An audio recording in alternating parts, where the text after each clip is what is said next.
ইনশাআল্লাহ তাআলা আজকে আমরা সূরা তাকাসুরের দার্সটি আল বিকাই রহমাহুল্লাহর একটি উক্তি দিয়ে শুরু করতে চাই। তিনি বলেন, আল্লাহ তাআলা গত সূরার শেষাংশে আল করিয়া শব্দের মাধ্যমে এমন একটি সময়ের কথা বলেছেন যা শেষ দিনের অন্যতম একটি বৈশিষ্ট্য, দরজায় আঘাত করার শব্দ। তিনি সেই সূরাটির শেষে এমন কিছু মানুষের কথা বলেছেন যারা জাহান্নামের আগুনে পতিত হবে। তাই আমরা পাই ওমা আদরাকা মা হিয়া নারুন হামিয়া, এমন মানুষ যাদের স্থান হবে জাহান্নাম। তিনি বলছেন, যেহেতু আল্লাহ তাআলা গত সূরাটি জাহান্নামীদের কথা উল্লেখ করে শেষ করেছেন ইফতাতাহা হাদিহি, তাদের জাহান্নামে যাওয়ার কারণ দিয়ে তিনি এই সূরাটি শুরু করেছেন। তাহলে গত সূরাটি শেষ হয়েছে এমন কিছু মানুষের বর্ণনায় যারা জাহান্নামী, আর এই সূরাটি শুরু হয়েছে কী কারণে তারা জাহান্নামে গিয়েছে সেটা বর্ণনা করার মাধ্যমে। গত সূরায় আল্লাহ তাআলা তাদের ব্যাপারে বলেছেন, ওয়া আম্মা মান খফাত মাওয়াজিনুহু, যার পাল্লা হালকা হবে। কিন্তু সেই বর্ণনাটি ছিল নাম পুরুষে, তার পাল্লা, তোমার পাল্লা নয়, বরং তার পাল্লা। কিন্তু এই সূরাটি শুরু করা হয়েছে মধ্যম পুরুষে, যেন আল্লাহ ওই সব মানুষদের শেষ উপদেশ দিচ্ছেন, আর তাদের ব্যাপারে বলার বদলে তিনি এখানে তাদের সাথে কথা বলছেন। আলহাকুম, এটা তোমাকে বিভ্রান্ত করেছে, কিছু একটা তোমাকে প্রতারিত করছে, কিছু একটা তোমাকে পথভ্রষ্ট করেছে। আমরা এটা নিয়ে আরও জানব যখন আমরা আরও সামনের দিকে যাব। এখন আমরা এই সূরাটির নাজম অর্থাৎ এর অবস্থানের ব্যাপারে কয়েকটি পয়েন্ট জানব। আমরা চৌপদী সূরা সম্পর্কে বলেছি আমাদের পাঠের এই সিরিজে 4টি সূরাকে যেগুলো একত্রিত করা হয়েছে। আমরা সূরা জিলজালে পড়েছি, ইদা জুলজিলাতিল আরদু জিলজালাহা। এই সূরায় শেষ দিন নিয়ে বলা হয়েছে। জালজালা শব্দ দিয়ে শেষ দিনের ভূমিকম্প সম্পর্কে বলা হয়েছে। আর এর পরের সূরাতে বলা হয়েছে, যদিও সেই দিনটি সামনে আসছে তবু মানুষ বর্তমানে কেমন আচরণ করছে। তাহলে ভবিষ্যৎ নিয়ে বলার পরই এটা বর্তমানের কথা ইঙ্গিত করছে। ইন্নাল ইনসানা লি রব্বিহি লাকানুদ, এটা হচ্ছে সূরা আদিয়াত। এই আয়াতটি যেন আমাদের বর্তমান সময়ের প্রতিচ্ছবি। যদিও বিশাল বিপর্যয় নেমে আসছে তবু মানুষ প্রস্তুত নয়, তাদের আচরণ দেখুন। এরপর আমরা আখিরাতের বর্ণনা পাই পরবর্তী সূরা আল করিয়াতে। আল করিয়াতু মাল করিয়া ওমা আদরাকা মাল করিয়া ইয়াউমা ইয়াকুনুন নাসু কাল ফারাশিল মাবসুস। এই সূরায় শেষ দিনের কথা বলা হচ্ছে। এর পরের সূরায় আবার আমরা বর্তমানের বাস্তবতায় ফিরে আসছি। তাহলে একবার আখিরাত, এরপরই দুনিয়া, আবার আখিরাত, আবার দুনিয়া, এমন একটি ক্রমধারা এই সূরাগুলোয় উল্লেখিত হয়েছে। এই ধারার কারণে শুধুমাত্র এটা পূর্বের সূরার সাথে সম্পর্কযুক্ত নয়, যা আমরা মাত্রই জানলাম, যেখানে জাহান্নামীদের নিয়ে বলা হয়েছে। আর এই সূরায় বলা হচ্ছে কেন তারা জাহান্নামী হয়েছে, এটা কেবল আগেরটার সাথেই সম্পর্কযুক্ত নয়, বরং এর সাথে সূরা আদিয়াতেরও সম্পর্ক রয়েছে। কেননা আমরা দেখেছি যে এই ধারাটিতে একবার আখিরাত ও পরের বার দুনিয়ার কথা বলা হয়েছে। একবার আখিরাত, পরের বার দুনিয়া। তাহলে এখন আমরা যে সূরাটি পড়ছি আত তাকাসুর, এর সাথে সূরা আদিয়াতের কী মিল রয়েছে? এই দুইটিতে দুনিয়ার ব্যাপারে বলা হয়েছে, তাহলে এদের মধ্যেও একটা সম্পর্ক রয়েছে। এই দুইটি একই সাথে চলছে। আর সামনে আমরা এই সমান্তরাল ধারা সম্পর্কে আরও জানব ইনশাআল্লাহ তাআলা। তাহলে আল্লাহর নামে শুরু করা যাক। প্রথম আয়াতটিতে কয়েকটি শব্দ এসেছে, আলহাকুমুত তাকাসুর। আরবি ভাষায় আলহা শব্দটি দিয়ে অতীত ক্রিয়া বোঝায়। এখানে ইলহা এসেছে লাহুন থেকে। লাহুন হচ্ছে ত্রিবাচক শব্দ, এর সুলাসি মাজিদ রূপ হচ্ছে ইলহা, যা হচ্ছে মাসদার। তাহলে আলহা, ইউলহি, ইলহা, কিন্তু মূল শব্দ হচ্ছে লাহু, লাম, হা এবং ওয়াও, যার শাব্দিক অর্থ হচ্ছে চিত্ত বিনোদন। এর অর্থ চিত্ত বিনোদন।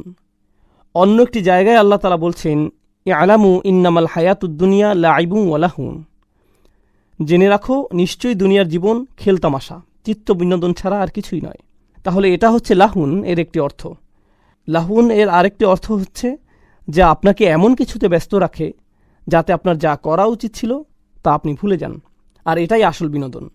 বিনোদন হচ্ছে মূলত সময়ের অপচয়।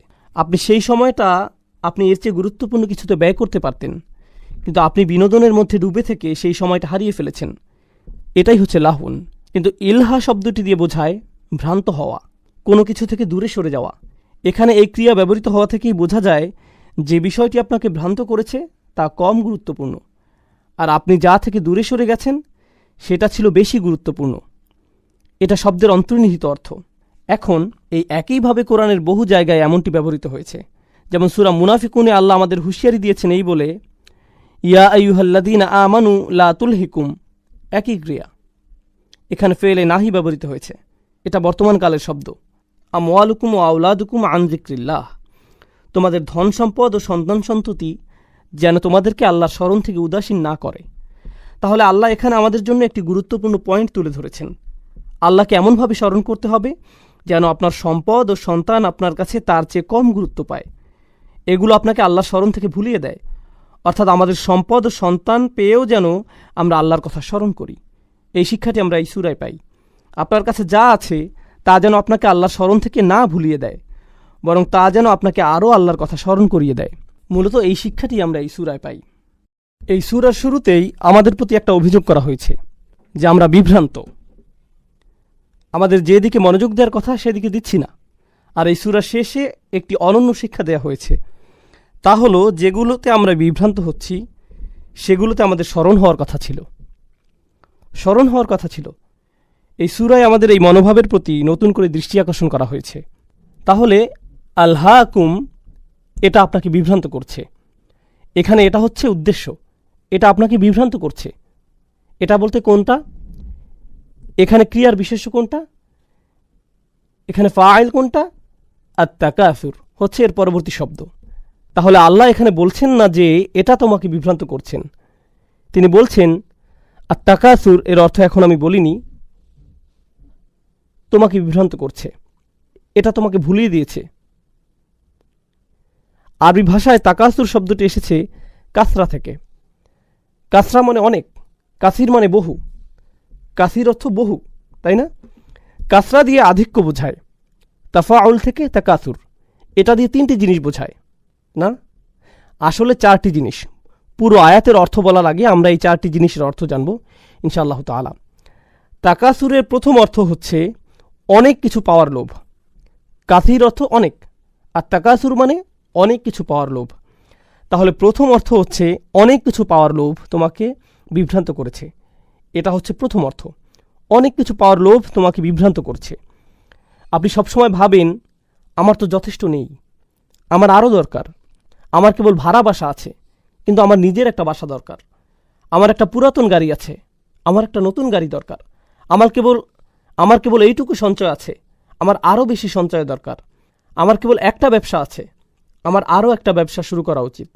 আমার কেবল এইটুকু আছে, আমার আরও বেশি দরকার। সবসময় আপনি অনেক অনেক বেশি পাওয়ার আশা করেন। আপনার মন সবসময় এইসব আকাঙ্ক্ষায় ব্যস্ত থাকে, আর আপনি গুরুত্বপূর্ণ কিছুর ভাবনা থেকে উদাসীন হয়ে পড়েন। এটা হচ্ছে প্রথম অর্থ। তাকাসুরের দ্বিতীয় অর্থ হচ্ছে অনেক পাওয়ার জন্য প্রতিযোগিতা করা। প্রথম অর্থ ছিল নিজের জন্য অনেক বেশি চাওয়া।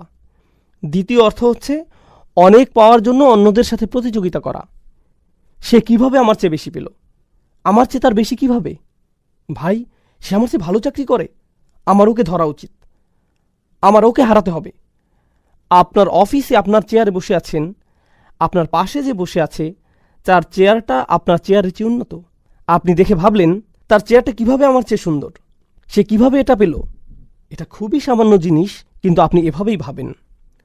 তার হয়তো একটা সুন্দর মাউস আছে, তার মাউস প্যাডটা ঝকঝকে, তার টেবিলের পাশে সুন্দর জানালা আছে, আমার এখানে তো জানালা নেই। এটা হতে পারে খুবই সামান্য কোনো বিষয়, খুব ক্ষুদ্র পরিসরে। একজনের চাকরি হয়তো বিল্ডিং পরিষ্কার করা, তার ঝাড়ুটা হয়তো পরিষ্কার। আরেকজন দেখে ভাবল, ভাই রে, তার ঝাড়ুটা আমার চেয়ে সুন্দর। আপনি অন্যের সাথে সবসময় নিজের তুলনা করেন, সবসময় নিজের গাড়ির সাথে অন্যের গাড়ির তুলনা করেন, আপনার বাড়ির সাথে অন্যের বাড়ির, আপনার জামা কাপড়ের সাথে অন্যের জামা কাপড়ের, আপনার সম্পদের সাথে অন্যের সম্পদের তুলনা করেন। আর এটা আপনাকে বিভ্রান্ত করছে। প্রথম বিষয়টি ছিল আপনি নিজে অনেক কিছু চান। দ্বিতীয় বিষয়টি হচ্ছে আপনি সবসময় অন্যের সাথে নিজেকে তুলনা করেন। অন্যের সাথে নিজের তুলনা করার এই মনোভাবটি সবসময় আপনাকে ব্যস্ত রাখে। বলে রাখি, এই মনোভাবটি সামাজিক আচার অনুষ্ঠানেও প্রকাশ পায়। তাদের বিয়ে এরকম ছিল, তাহলে আমাদের বিয়ে কেমন হবে? আমাদের পরিবারের বিয়েটা তাদের চেয়েও জাঁকজমক হতে হবে। তারা এই হল ভাড়া নিয়েছে, আমরা এর চেয়েও দামি হল ভাড়া করব। এত এত ভাড়া দিয়ে তাদের বিশাল অঙ্কের ঋণ হয়েছে, আমরা এর চেয়ে বেশি খরচ করে তার চেয়ে বিশাল অঙ্কের ঋণ মাথায় নিব। তাই না? মূল বিষয়টা হচ্ছে এই প্রতিযোগিতা। সব সময় এমন হয়, এটা সব সময় হয়। আর হ্যাঁ, এটা তো অমুসলিমদের মধ্যেও হয়ে থাকে। এটা তো শুধু মুসলিমদের মধ্যেই হয়, অবশ্যই তা নয়। আল্লাহ এখানে সমগ্র মানুষের সাথে কথা বলছেন। কে প্রমোশন পেতে চায়? ভাই, তার প্রমোশন না হোক, আর যদি তার হয় তাহলে তার হলো কেন? আমার কেন হলো না? যখন অন্য একজনের প্রমোশন হয়, তার মানে এই না যে আপনি কম পাবেন। এরপরেও আপনার বাসায় খাবার থাকবে, কিন্তু এটা মানুষের প্রকৃতিগত স্বভাব। এমনকি এটা বাচ্চাদের মধ্যেও হয়ে থাকে। বাচ্চাদের মধ্যেও হয়ে থাকে। মনে করেন আপনার 2টি বাচ্চা আছে, এদের একজনের খাতায় তার শিক্ষক স্টার দিয়েছেন, আর অন্যজনের খাতায় স্টার দেননি। তিনি হয়তো অন্য কারো খাতায় দিয়েছেন। আপনি হয়তো বাচ্চাদের নিয়ে গাড়ি করে বাসায় ফিরছেন, সে বলল, আমি একটা স্টার পেয়েছি। অন্যজন হতাশ হলো, আমি কিছুই পাইনি। এখানে লক্ষ্য করার বিষয় হলো, সে স্টার পাক বা না পাক, প্রথম শিশুটি কি এতে কষ্ট পেয়েছে? পায়নি। কিন্তু ইতোমধ্যেই তার মধ্যে কি দেখা যাচ্ছে? প্রতিযোগিতার মনোভাব। তার যা আছে আমারও তা চাই, সে যা পায় আমি যেন তাই পাই। এটা একটা স্বাভাবিক প্রবৃত্তি। তাই আল্লাহ আজ্জাজাল্লাহ এই আয়াতে এই মনোভাবটির প্রতি ইঙ্গিত করেছেন। তাহলে প্রথমটি ছিল বেশি চাওয়া, দ্বিতীয়টি হচ্ছে বেশি চাওয়ার ক্ষেত্রে প্রতিযোগিতা করা। এটা হচ্ছে দ্বিতীয় অর্থ। আসুন এবার তৃতীয় অর্থটি জানি। তৃতীয় অর্থটি হল বেশি পাওয়ার কারণে অহংকার করা, আত-তাফাখুর মা আত-তাকাসুর। আপনার অনেক থাকার কারণে গর্ব করা। অর্থাৎ যখন কেউ আপনার কাছে আসে, সে হয়তো কোনো কিছু নিয়ে কথা বলছে, আপনি হুট করে বলে বসলেন, ও হ্যাঁ, আমি তো ওখান থেকে গ্রাজুয়েশন করেছি। ওহো, বলে রাখি, এই গাড়িটা আমি মাত্র 2 মাস আগে কিনেছি, খুব ভালো দামে পেয়েছি, মাত্র 37 লাখ, ইত্যাদি ইত্যাদি। সে কি আপনাকে জিজ্ঞেস করেছে আপনার গাড়ি আছে কিনা? সে তো জিজ্ঞেস করেনি, কিন্তু কোনো কারণ ছাড়াই আপনার তাকে বলতে ইচ্ছে হয়েছে। কারণ তাকাসুর থেকে আমরা বুঝতে পারছি, এটা কেবল এমন নয় যে শুধু আপনার থাকলেই হবে, বরং আপনি অন্যদেরকে এটা বলতে স্বাচ্ছন্দ্য বোধ করেন। আপনি অন্যদের জানাতে চান যে আপনি খুব ভালো চাকরি করছেন, আপনার এটা আছে, ওটা আছে। তাহলে 3টি বিষয় হলো, তাই না? এবার আসুন চতুর্থ বিষয়ে। আরবিতে বাবে তাফাউলের 2টি বিষয় রয়েছে। এতে আছে মুফাআলা, যার অর্থ মানুষ একে অপরের সাথে প্রতিযোগিতা করছে। আমরা এটা জেনেছি। তাকাসুরের চতুর্থ বিষয়টি হচ্ছে এমন কিছু যা ভাগ করে নেওয়া যায়। তাআওয়ানু, শুধু প্রতিযোগিতা নয়, বরং একে অপরের সহযোগিতা। চতুর্থ বিষয়টি থেকে বোঝা যায় আপনাদের সবারই এটা আছে। আমাদের সবারই বেশি পাওয়ার আকাঙ্ক্ষা আছে। এমন নয় যে একজনের নেই অপরজনের আছে। আমাদের প্রত্যেকেরই বেশি পাওয়ার আকাঙ্ক্ষা আছে। আমাদের প্রত্যেকেরই এটা আছে। আর অনেক অনেক বেশি পাওয়ার আকাঙ্ক্ষাই, একে অপরের সাথে প্রতিযোগিতা করার ইচ্ছাই আমাদের সবাইকে এক করেছে। বলে রাখি, এটা এমন একটি সার্বজনীন বিষয় যা বিভিন্ন ধর্মের, ভিন্ন বর্ণের, ভিন্ন জাতির, ভিন্ন বয়সের মানুষকে এক করেছে। আমরা অনেকভাবে আলাদা হতে পারি, তাই না? কিন্তু আমাদের সবার মধ্যে কোন জিনিসটি সার্বজনীন? আমরা বেশি চাই। আমাদের যা আছে আমরা তার চেয়েও বেশি চাই। আমাদের যা আছে তাই নিয়ে আমরা সুখী নই।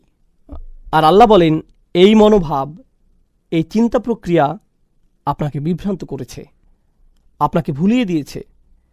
কিন্তু আরবিতে যখন ইলহা শব্দটি ব্যবহৃত হয়, তখন এই প্রশ্নটি চলে আসে যে কিসের থেকে ভুলিয়ে দিয়েছে?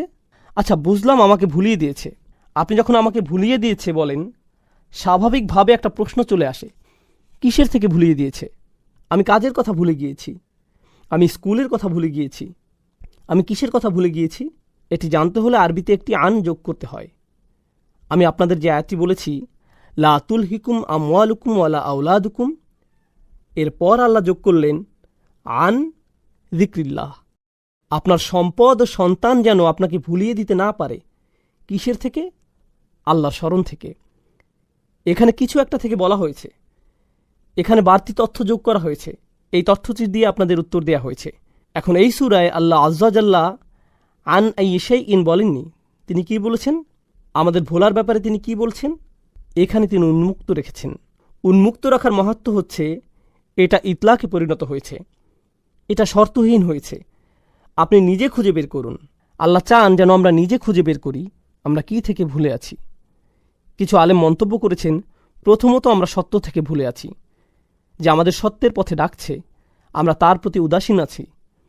সে আপনাকে গুরুত্বপূর্ণ কিছুর প্রতি ডাকছে, ভাই আমি কাজে ব্যস্ত আছি।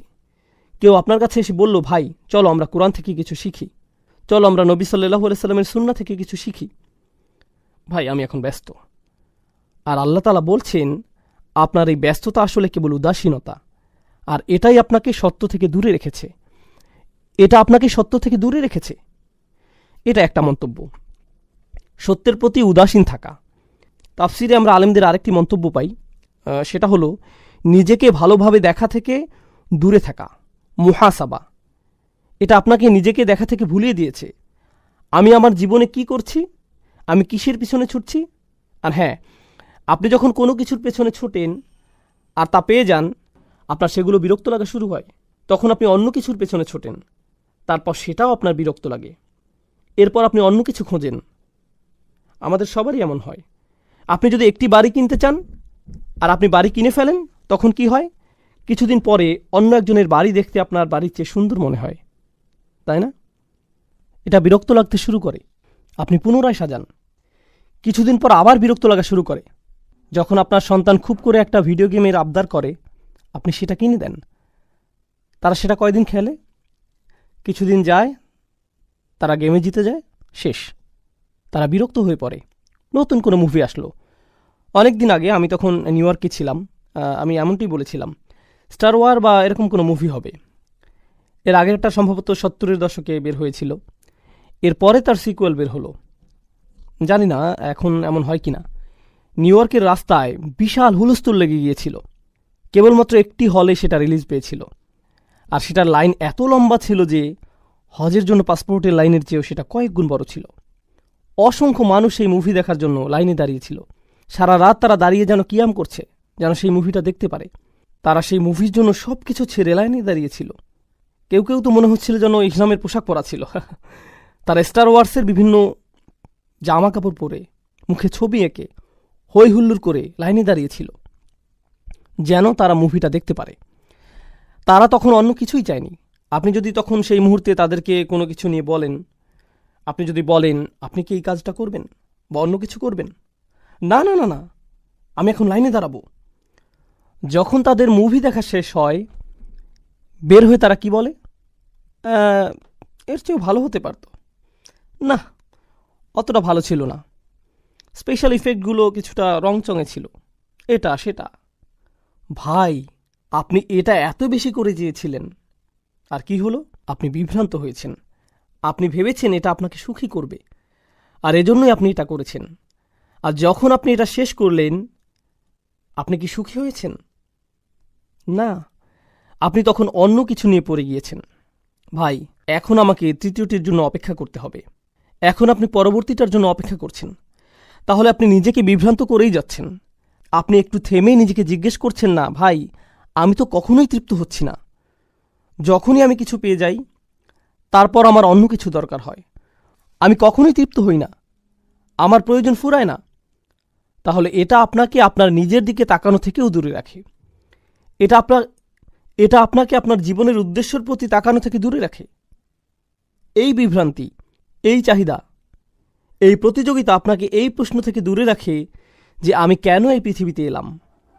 এখানে আমার কাজ কি শুধু একটা কিছুর পিছনে ছোটা, এরপর অন্য কিছুর পেছনে ছোটা, তারপর আরেকটা কিছুর প্রতি ছোটা, তারপর কবরে চলে যাওয়া, এইগুলোই? এই জন্যই কি আমি এখানে এসেছি? এই জন্যই কি আমাকে এখানে পাঠানো হয়েছে? কারণ পশু পাখিরা এসব করে। তারা খায়, তারপর তারা আবার ক্ষুধার্ত হয়ে পড়ে, তাই তারা আবার খায়, এরপর আবার ক্ষুধার্ত হয়ে পড়ে। এরপর একটা পশুর সাথে আমার পার্থক্য কি? যদি এজন্যই আমি এখানে এসে থাকি, তাহলে একটা পশুর সাথে আমার পার্থক্য কী রইল? কিন্তু আপনি এই প্রতিযোগিতায় এতই ব্যস্ত হয়ে পড়েছেন যে আপনি নিজেকে এই প্রশ্নটি করার সময়টাও পান না। যদি আপনি ভেবেও থাকেন, তা কেবল একটা ভাসমান চিন্তা, এমন কিছু নয় যা নিয়ে আপনি সত্যিই চিন্তিত হয়ে পড়বেন। আমরা আলেমদের আরও কিছু মন্তব্য দেখি। এটা আপনাকে এই সংবাদ থেকে দূরে রাখে, অর্থাৎ কোরআন থেকে দূরে রাখে। কোরআনের মাধ্যমে আপনার চোখ খুলে যাওয়ার কথা ছিল। এর মাধ্যমে আপনি আপনার জীবনের উদ্দেশ্য খুঁজে পাওয়ার কথা ছিল। এর মাধ্যমে আপনি নিজের অন্তরের সমস্ত খুঁটিনাটি আপনি পর্যবেক্ষণ করবেন, এটাই হওয়ার কথা ছিল। এটা আপনার নিজেকে নিজের সামনে পেশ করার কথা ছিল। কিন্তু এই কোরআনের জন্য আপনার সময় নেই, কারণ আপনি তাকাসুরে খুব ব্যস্ত। এটা আপনাকে বিভ্রান্ত করেছে। তবে সবচেয়ে অসাধারণ মন্তব্যটি বলতে গেলে গত সূরাটি কী ছিল আপনাদের মনে আছে? সূরা করিয়া, আল করিয়া, জোরে করা নাড়া শব্দ শুরুতে, আর শেষে হাবিয়া। আল্লাহ বলেন আলহাকুমুত তাকাসুর, এটা এত বড় বিভ্রান্তি যে এমনকি এটা আপনাকে আল করিয়া থেকেও দূরে রাখে। পুরো পৃথিবী একদিন কেঁপে উঠবে, এমন সত্য থেকে এটা আপনাকে দূরে রাখে। জাহান্নামের আগুন আমাদের সামনে চলে আসবে। কিছু মানুষের পাল্লা ভারী হবে, কিছু মানুষের পাল্লা হালকা হবে। যে পরম সত্য সম্পর্কে আপনি জেনেছেন, আপনি মুখস্থ করেছেন, যা আপনি তিলাওয়াত করেন। আমাদের অনেকেই সূরাটি তিলাওয়াত করেন, কারণ সূরাটি বেশ ছোট আর আমাদের সময় কম, তাই আমরা এই সূরাটি পড়ি। যদিও আমরা এটা পড়ি, তবুও আমরা এই বাস্তবতা থেকে দূরে সরে আছি। এটা কিভাবে সম্ভব? আলহাকুমুত তাকাসুর, সুবহানাল্লাহ। সূরার শুরুতেই আল্লাহ এমন ঘোষণা দিয়েছেন। এখন আসুন এই আয়াত সম্পর্কে আলেমদের আরও কিছু মন্তব্য দেখি। প্রথমে আমরা এই সূরার সাথে সূরা আদিয়াতের সম্পর্ক আলোচনা করব।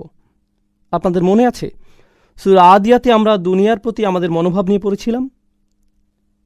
এই সূরাতেও তাই।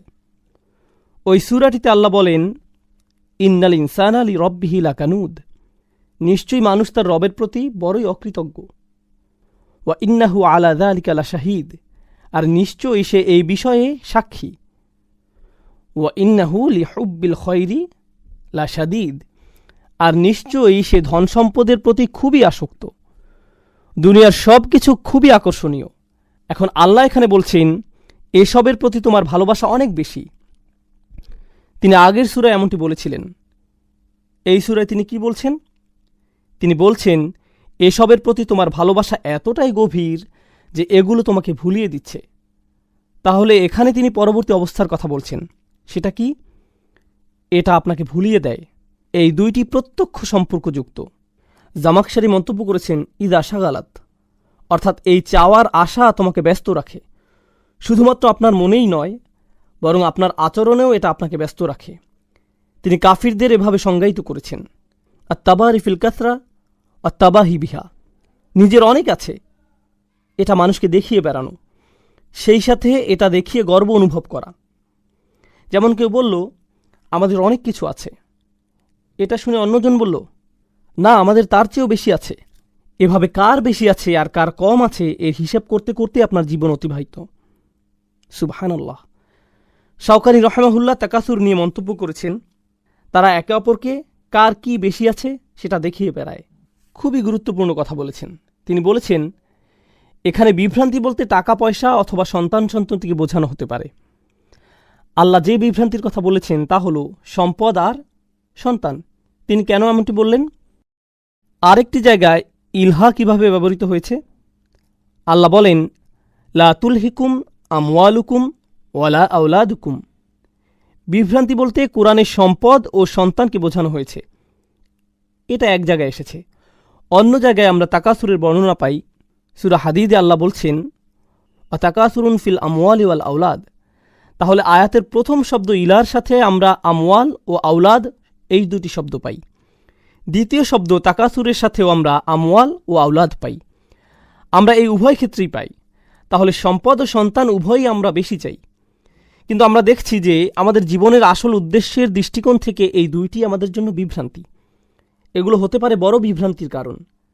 তাকাসুর ফিল আওলাদ, এটা নিয়ে ছোট একটা সন্দেহ নিরসন করা প্রয়োজন। সন্তানের ক্ষেত্রে বেশি যাওয়ার ব্যাপারে এটা দিয়ে কয়েকটি বিষয় বোঝায়। এটা কেবলমাত্র বেশি সন্তান নেয়াকে বোঝায় না। বেশি বলতে অনেক সন্তান থাকাকেই শুধু বোঝায় না। আমরা এমন একটি সময় আছি যখন মানুষ চিন্তা করে যে বেশি সন্তান নেওয়া অর্থনীতির পক্ষে ক্ষতিকর, তাই না? এমনকি কিছু দেশ তো আছে যাদের এমন নিয়ম রয়েছে যে আপনি নির্দিষ্ট সংখ্যক সন্তানের বেশি নিতে পারবেন না। তারা আল্লাহর হুকুমের সাথে খেলতে গিয়ে নিজেরাই উল্টো ধরা খায়। কেন তারা বেশি সন্তান নিতে আপত্তি জানিয়েছে? তারা বেশি সন্তান নিতে চায়নি কারণ তাদের সেই সামর্থ্য নেই, তাদের অর্থনীতির সেই সামর্থ্য নেই। এখন কি হচ্ছে? যেমন চায়নার কথাই ধরুন, এখন সেখানে নতুন অর্থনৈতিক বিপর্যয় সৃষ্টি হয়েছে। আমাদের দেশের অবকাঠামোগত চাহিদা মেটানোর জন্য যথেষ্ট জনবল নেই, কারণ আমরা জনসংখ্যা বাড়তে দেইনি। তাই সেখানে এখন নতুন ধরনের অর্থনৈতিক বিপর্যয় দেখা যাচ্ছে, জনসংখ্যা রোধ করে, যেটা তারা নিজেরাই সৃষ্টি করেছে। সুবহানাল্লাহ। তাহলে এখানে উভয়টিই এসেছে আল্লাহর হুকুম অমান্য করার কারণে। যাই হোক, এর দ্বিতীয় অর্থটি হলো, যখন আল্লাহ বলেন তাকাসুর ফিল আওলাদ, এটা দিয়ে বোঝায় আপনি আপনার সন্তানের জন্য বেশি চান, অর্থাৎ আমার অন্যদের চেয়ে বেশি পেতে হবে। এই প্রতিযোগিতা আপনার সন্তানের মধ্য দিয়ে প্রকাশ পায়। আপনি বলেন আমার সন্তান যেন অন্য সন্তানদের চেয়ে বেশি পায়, আমার ছেলে যেন দলে সুযোগ পায়। অন্য একজন সুযোগ পেল, কেন সে সুযোগ পেল?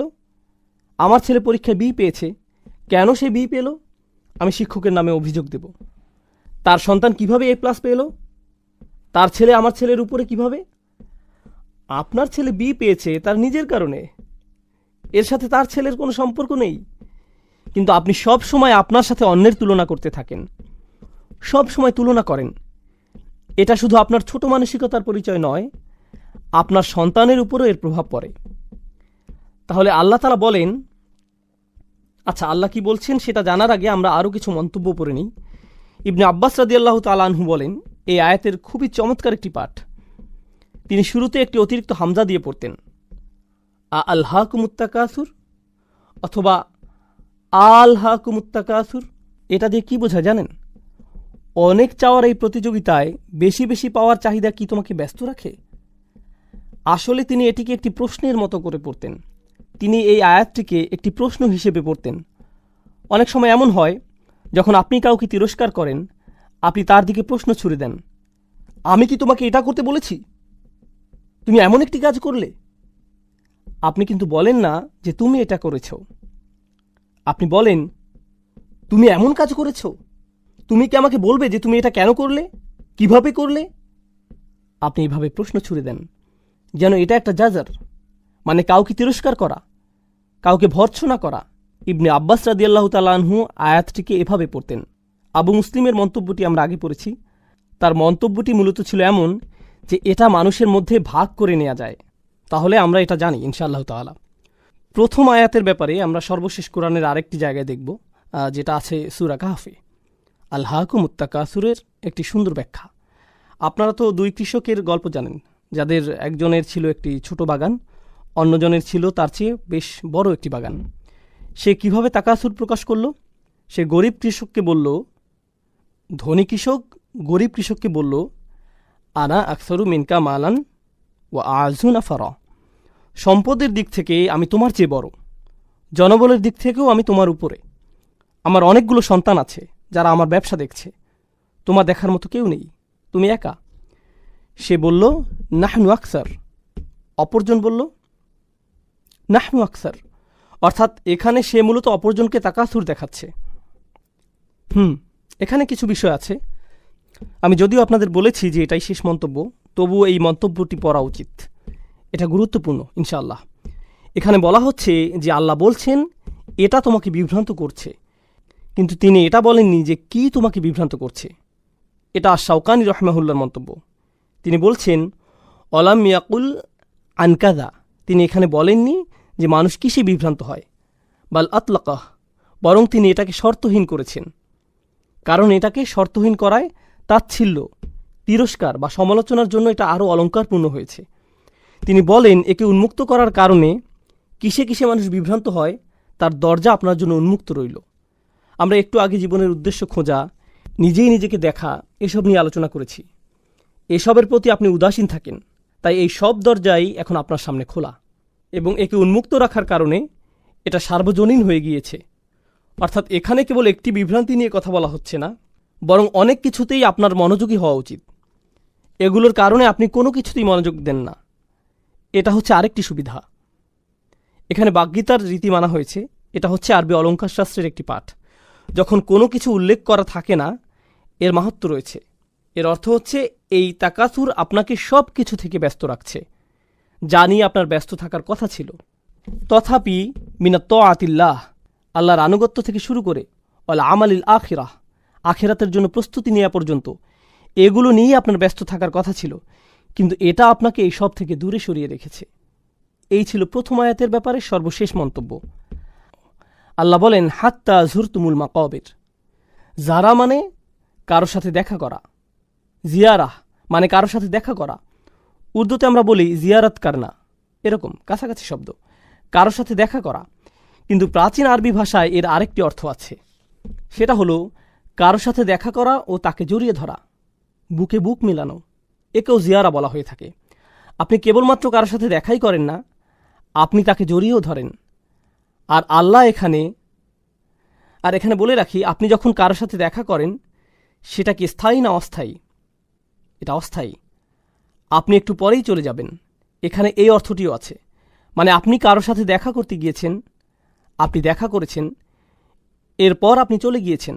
আল্লাহ এখানে বলেছেন হাত্তা জুরতুমুল মাকাবির, যতক্ষণ পর্যন্ত আপনি কবরের সাথে দেখা করছেন বা সাক্ষাৎ করছেন। আক্ষরিক অর্থে বললে যতক্ষণ না আপনি কবরের সাথে সাক্ষাৎ করছেন। যখন আপনি কারোর সাথে দেখা করেন, আপনি তার জন্য প্রস্তুতি রাখেন, আপনি প্রস্তুতি নিয়ে দেখা করেন। আপনার ভালো লাগুক বা না লাগুক, আপনার তার সাথে দেখা করতেই হবে। আর এখানে আপনি কার সাথে দেখা করছেন? আপনার কবরের সাথে। এখানে জিয়ারা শব্দটির সাথে মাকাবির ব্যবহার করার কারণে আমরা একটা জিনিস বুঝতে পারছি যে আমরা কবরে চিরকাল থাকব না। কেননা জিয়ারা বলতে অস্থায়ী বোঝায়। আল্লাহ জিয়ারা শব্দটির সাথে জান্নাত বা জাহান্নাম ব্যবহার করেননি, তিনি ব্যবহার করেছেন মাকাবির, কবরের সাথে। আপনি যদি আরেকটি সূরায় দেখেন, দুনিয়ার প্রতি মনোভাব নিয়ে অপর আরেকটি সূরা কি? সূরা আদিয়াত। আফালা ইয়ালামু ইযা বু'সিরা মা ফিল কুবুর, তবে কি সে জানে না যে কবরে যা আছে তা কখন উত্থিত হবে? এখানে কুবুর শব্দটি ব্যবহৃত হয়েছে, আর এই সূরায় মাকাবির শব্দটি এসেছে। মাকাবির শব্দটি জিয়ারা শব্দের সাথে উপযুক্ত, কারণ জিয়ারা একটি স্থানে করা হয়ে থাকে। আর মাকাবির শব্দটি মাকবারা শব্দের বহুবচন। আরবি ভাষায় কোনো বিশেষ্য পদ মা দিয়ে শুরু হলে একে বলা হয় জরফে মাকান। এটা দিয়ে কোনো স্থান নির্দেশ করা হয়, যেমন মসজিদ বা মাতার বিমানবন্দর, বা মাকআদ বসার জায়গা, মাজলিস এটাও বসার জায়গা, সমাগম। তাহলে বোঝা যাচ্ছে শুরুতে মা থাকলে সেটা দিয়ে কোনো জায়গা বোঝায়, এটাই জরফে মাকান। আর সাক্ষাৎ কোনো একটা জায়গায় হয়ে থাকে, তাই কবরের কথা বোঝাতে এর সাথে এখানে জায়গার বর্ণনা এসেছে। মানে এটা একটা কবরস্থান। আপনি যখন কিছু পাওয়ার ধান্দায় থাকেন, কোথায় আপনার খুব একটা যাওয়া হয় না? কবরস্থানে। সেখানে আপনার জন্য তেমন কিছু নেই। কবরস্থানে আপনার দুনিয়াবি কিছু পাওয়ার নেই। আপনি শপিং মলে যান, চাকরিতে যান, আত্মীয়ের বাসায় যান, আপনার বসের কাছে যান, আপনি সবখানে যান, কিন্তু কোথায় যান না? আপনি কবরস্থানে যান না। আমার নিজের উপর একটা উদাহরণ মনে পড়ছে। এটা ছিল নিউ ইয়র্কে। তখন আমি নিউ ইয়র্ক থাকতাম। আমি থাকতাম কুইন্সে, আর আমার কলেজ ছিল ম্যানহাটনে। তো আমরা এলাই হয়ে যেতাম। সেখানে ছিল একটা বিশাল কবরস্থান, মেইন রোডের পাশেই। এই কবরস্থানটা আমি মনে হয় টানা 10 বছর দেখেছি, কিন্তু কোনো দিনই যাইনি। আর শুধুমাত্র কেবল আমি নই, প্রতিদিন হাজার হাজার মানুষের পাশ দিয়ে যায়। কেউই কখনো সেখানে যায় না। কেবল যায় কখন? যখন তাদের মৃত্যু হয়, যখন তাদের সেখানে রাখা হয়। সুবহানাল্লাহ। তাহলে এটা হচ্ছে আয়াতের একটি অর্থ, কিন্তু অপর অর্থটিও খুবই গুরুত্ববহ। আমরা এখানে সাবাবুন নুজুম দেখতে পাই। আপনারা জানেন যে কিছু আয়াতের ঐতিহাসিক প্রেক্ষাপট থাকে, আর ওই সময়ের অর্থ কী ছিল? যেহেতু আলেমদের মতে তৎকালীন সময়ে কিছু গোত্র ছিল যারা সবসময় অন্য গোত্রগুলোকে তুচ্ছ করত। তোমাদের চেয়ে আমাদের বেশি মানুষ আছে, তোমাদের চেয়ে আমাদের বেশি অস্ত্র আছে, আমাদের যারা মারা গিয়েছে তারা তোমাদের মৃতদের চেয়ে সেরা। তারা কবরস্থানে যেত আর বলতো আমাদের গোত্রে ইনি ছিলেন আর ইনি এটা এটা করেছেন। তোমাদের গোত্রে কি কেউ কখনো এমন করেছেন? তারা এভাবে কবরে গিয়ে একে অপরের সাথে প্রতিযোগিতা করত। তারা বলতো তোমাদের কি এমন কেউ ছিল? এখনকার সময় আমরা বলি আমাদের ইতিহাসে ইনি ছিলেন, অমুক ছিল, তমুক ছিল। ইতিহাসের নায়কদের নিয়ে গর্ব করা। তারা যেভাবে সত্যি সত্যি কবরস্থানে গিয়ে কবর দেখিয়ে এভাবে বলতো এনার মতো তোমাদের কেউ আছে, অমুকের মতো, তমুকের মতো। ভালোভাবে চিন্তা করে দেখলে বর্তমান সময়ে আমরা আমাদের ইতিহাসের নায়কদের নিয়ে এসব বলি। মুসলিমরা সালাউদ্দিনের কথা বলে, কিংবা সাহাবাদের কথা বলে। আমরা আমাদের ইতিহাসের নায়কদের নিয়ে গর্ব করি। এনাদের মতো কে আছে? আমি কি বলছি বুঝতে পারছেন? এখন সমস্যা হচ্ছে আল্লাহ এখানে যে পয়েন্টটি তুলে ধরেছেন, প্রথমত হাত্তা জুরতুমুল মাকাবির, অর্থ হাত্তা ইয়াতিয়াকুমুল মাউতা বা কুবিরতুম। আপনার মৃত্যু চলে এলো, আপনাকে কবরে নেওয়া হলো, আপনার নিজের কবরে যাওয়ার আগ পর্যন্ত আপনি বেশি পাওয়ার লোভ করেই যাচ্ছেন। কিন্তু এর অন্য অর্থটি হচ্ছে আপনি কবরস্থানে যেতেন, আর যখন কবরস্থানে যেতেন কি হওয়ার কথা ছিল? আপনার মনে পড়ার কথা ছিল যে আপনি কোথায় যাচ্ছেন, কিন্তু আপনি কবরস্থানেই যাচ্ছেন একে অপরকে দেখিয়ে তুচ্ছ করার উদ্দেশ্যে, যেখানে এই কবরস্থানে যাওয়াই আপনার জীবনের উদ্দেশ্য বোঝার জন্য সবচেয়ে সহজ রাস্তা হবার কথা ছিল। আপনি যদি খুব বেশি ধার্মিক না হন, আপনি যদি খুব বেশি আখিরাত নিয়ে না ভাবেন, আপনি যদি বছরের পর বছর নামাজ না পড়েন, যদি কারো দাফনে যান, হয়তো আপনি এর আগে কখনো যাননি, জানাজার পর সব আনুষ্ঠানিকতা শেষে আপনি দাফন করতে গেলেন, আপনি যদি কেবল সেখানে যান, এটা আপনাকে একটা ধার্মিক অভিজ্ঞতা দেবে। শুধু কবরস্থানে হেঁটে কবরের নাম পরিচয়গুলো পড়লেই অমুক মানুষ এত বছরে মারা গেছে, আরেকজন 20 বছরে মারা গেছে, আরেকজন হয়তো 6 মাসে মারা গেছে, আরেকজন দেখলেন 83 বছরে মারা গেছে, আরেকজন 31 বছরে মারা গেছে। নিজের বয়সে একজনকে পেলেন, একজন মহিলা, আরেকজন পুরুষ, আরেকজন মহিলা। আপনি এগুলো পড়ছেন আর কার কথা ভাবছেন? আপনার নিজের কথা। এটা আপনার চোখ খুলে দিবে। আপনার নিজের চোখ খোলার জন্য কবরস্থান অনেক ভালো জায়গা, নিজের দিকে তাকানোর জন্য এটা উপযুক্ত জায়গা। আর আমরা এমন মানুষ যে আমরা সেই কবরস্থানকেই কিনা তাকাসুরে পরিণত করেছি। আমরা এখানে থেকেও শিক্ষা নিতে পারি না, আমরা অন্ধ হয়ে পড়েছি। এজন্য এখানে অতীতকাল এসেছে। আল্লাহ এটা তোমাকে অন্ধ করেছে। এটা তোমাকে অন্ধ করবে তা নয়, এটা ইতোমধ্যেই তোমাকে অন্ধ করেছে। অন্যভাবে বললে, তোমাদের নিয়ে কোনো আশা নেই। যদি এখানে বলা হতো এটা তোমাদের অন্ধ করবে, সেখানে কিছুটা আশা ছিল। এটা হতেও পারে, নাও হতে পারে। হয়তো আমি পরিবর্তিত হব, কারণ আমার সেই যোগ্যতা আছে। কিন্তু যেহেতু ইতিমধ্যেই তা হয়ে গেছে, সুতরাং এখন আর কোনো আশা নেই। সুবহানাল্লাহ। এখন এখানে অনেক মুফাসসিরি মন্তব্য করেছেন, কিন্তু আমরা এখানে শাওকানির মন্তব্যটি পড়ব ইনশাআল্লাহ। এখানে তিনি বলেছেন, তারা সেই সব কবরস্থানগুলোতে যেত, ফায়াকুলুনা হাযা কবর ফুলান ওয়া হাযা কবর ফুলান ইফতাখিরুনা বিযালিক। তারা বলতো, এটা অমুক মহান মানুষের কবর, এটা তমুক মহান মানুষের কবর। তারা এটা বলে গর্ব করত। কাল্লা সাউফা তা'লামুন সুম্মা কাল্লা সাউফা তা'লামুন, একই আয়াত, পার্থক্য কি? শুরুতে সুম্মা আছে। সরল অনুবাদ হচ্ছে কাল্লা। প্রথমে কাল্লা শব্দটি দেখি। কাল্লা বিমাআনা হাক্কা। কাল্লা অর্থ অবশ্যই। শব্দগতভাবে কাল্লা অর্থ কোনো মতেই না, কোনোভাবেই না, কোনোভাবেই না। অর্থাৎ আপনার এই অন্ধত্ব চিরকাল থাকবে না, অবশ্যই থাকবে না। শীঘ্রই আপনি জেগে উঠবেন। আর যখন আপনি জেগে উঠবেন, আপনি নিজে থেকেই বলবেন, আমি কি করেছি, আমি কিভাবে এতটা অন্ধ হয়ে গিয়েছি। আপনি দেখবেন কিছু মানুষ আছে যারা দুনিয়ার মোহে এতটাই অন্ধ, আপনি যদি তাদের ঘুম ভাঙানোর চেষ্টা করেন, আপনি যদি তাদের জীবনের অর্থ বলার চেষ্টা করেন, তারা এটা শুনতেই আগ্রহী না। আপনি মনে মনে ভাবেন, ভাই, এই লোকটি কোনোদিন সত্য উপলব্ধি করবে না, একে নিয়ে কোনো আশা নেই, এই লোকটি কোনোদিনই বুঝবে না। আল্লাহ তাদের উদ্দেশ্যে বলেন, কাল্লা, না, একদিন সময় আসবে, অবশ্যই তারা শুনবে, কোনো অন্ধত্ব থাকবে না। আর এটা কিন্তু কবরে যাওয়ার পর, তাদের দাফনের পর। তাহলে কাল্লা সাউফা তা'লামুন প্রথম আয়াত, খুব তাড়াতাড়ি তুমি বুঝতে পারবে। সা তা'লামুন অর্থ শীঘ্রই তুমি বুঝতে পারবে। সাউফা তা'লামুন, খুব শীঘ্রই তুমি এটা বুঝতে পারবে। মানে হচ্ছে তোমার মৃত্যু খুবই কাছে। এটা শুধু কাছে নয়, বরং খুবই কাছে। যখনই তোমার মৃত্যু আসবে, তুমি বুঝতে পারবে। আলী রাদিয়াল্লাহু তাআলা আনহু বলেন, আন-নাসু নিয়াম, মানুষ ঘুমাচ্ছে। তিনি বলেন, মানুষ ঘুমাচ্ছে, আর যখন তারা মৃত্যুবরণ করবে, তারা জেগে উঠবে। মরার পরই তারা জেগে উঠবে। এই আয়াতটি সম্পর্কে তিনি এমন মন্তব্য করেছেন রাদিয়াল্লাহু আনহু। তাহলে আমরা দেখতে পাচ্ছি, কাল্লা সাউফা তা'লামুন, শীঘ্রই তুমি বুঝতে পারবে। কখন বুঝতে পারবে? আপনি বুঝতে পারবেন যখন আপনি কবরে যাবেন। ভাই, আমার কি করা উচিত ছিল, আমার কি নিয়ে ব্যস্ত থাকা উচিত ছিল, আপনি খুব শীঘ্রই বুঝতে পারবেন যখন আপনি কবরে যাবেন। আর প্রশ্ন শুরু হয়ে যাবে। আপনি বুঝতে পারবেন যে আপনি কতটা অন্ধত্বে ডুবেছিলেন। এটা হচ্ছে প্রথমটি।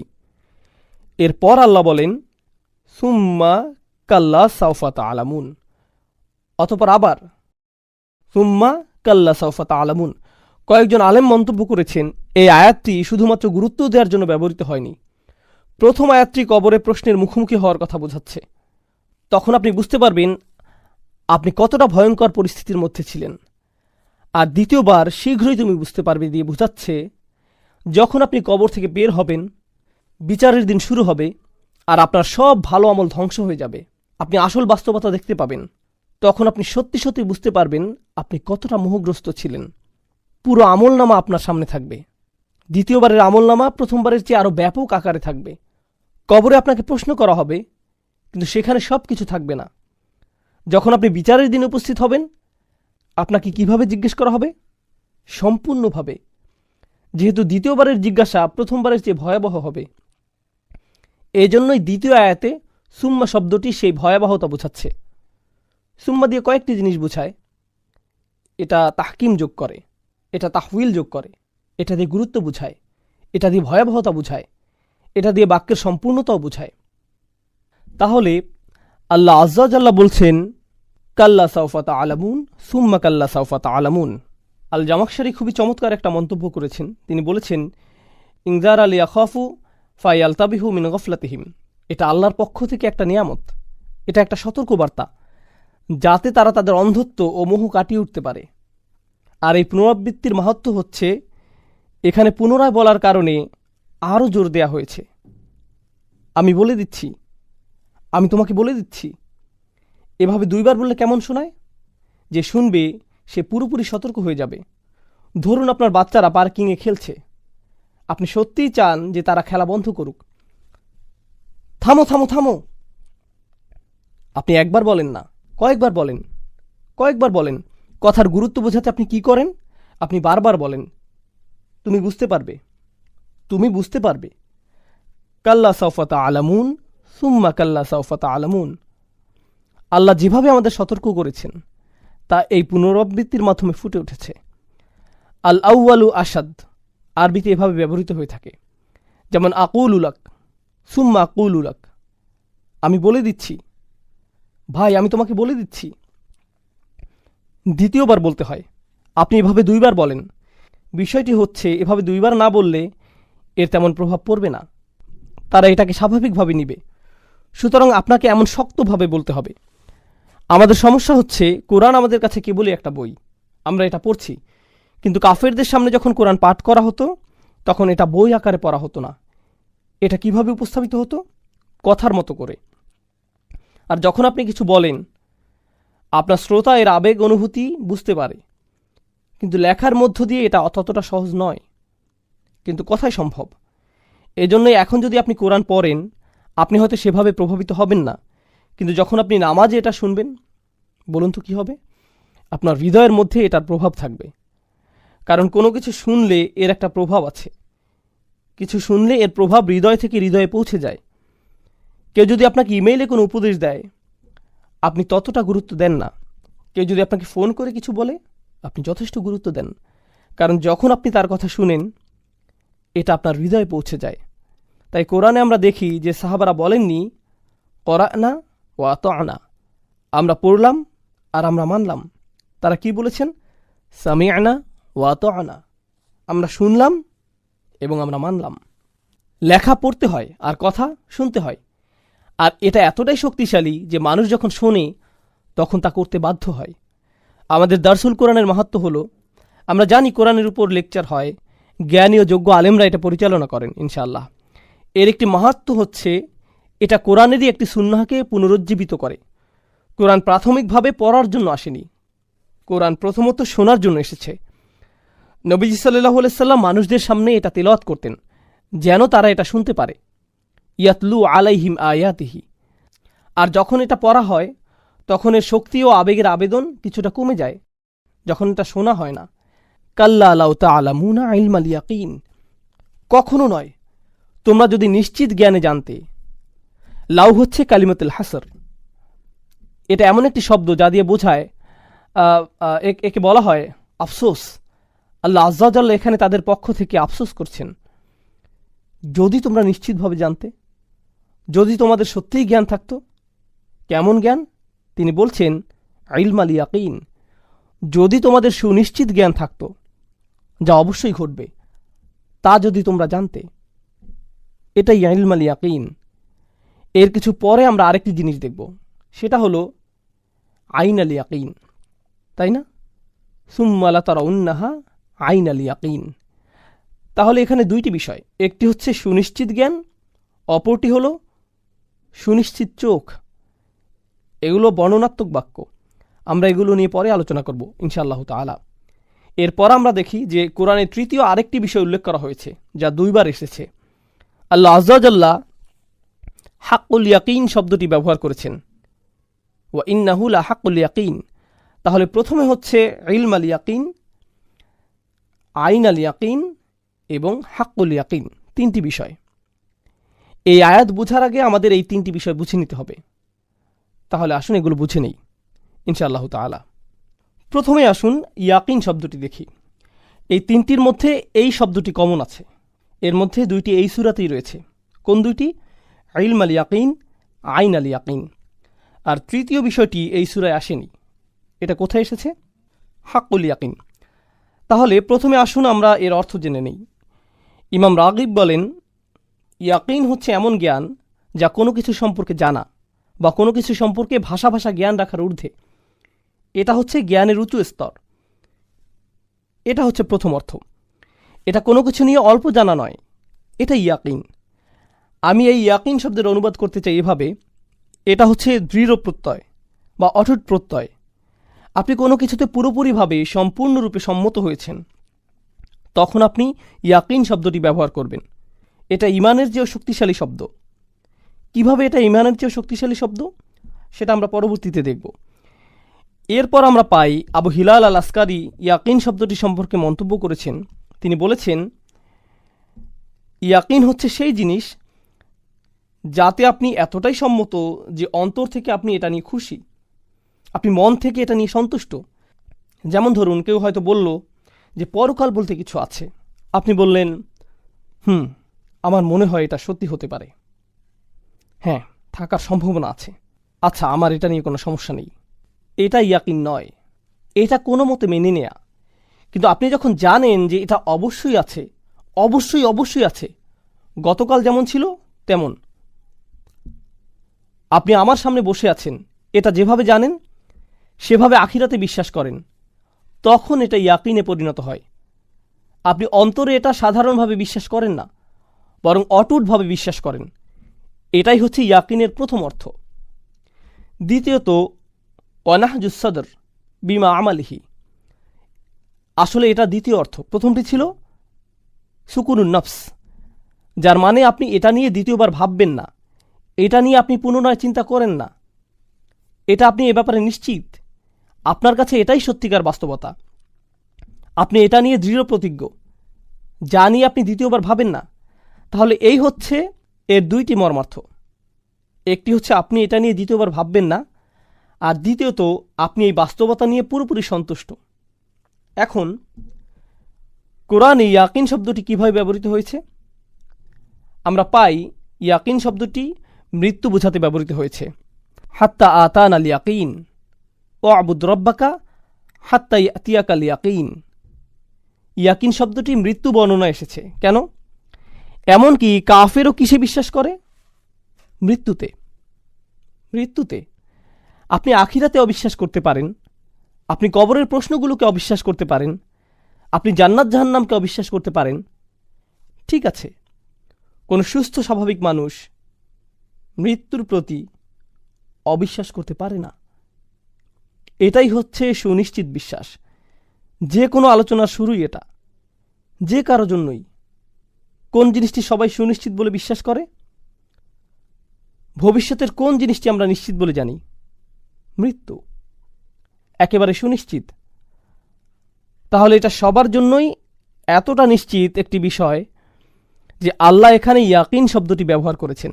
এখন আমরা কোরআনে পাই যে যখন আপনি এটা বিশ্বাস করবেন, এটাকে আপনি নিশ্চিত বলে জানবেন, কিন্তু আপনি একে অন্তরে ধারণ করতে চান না।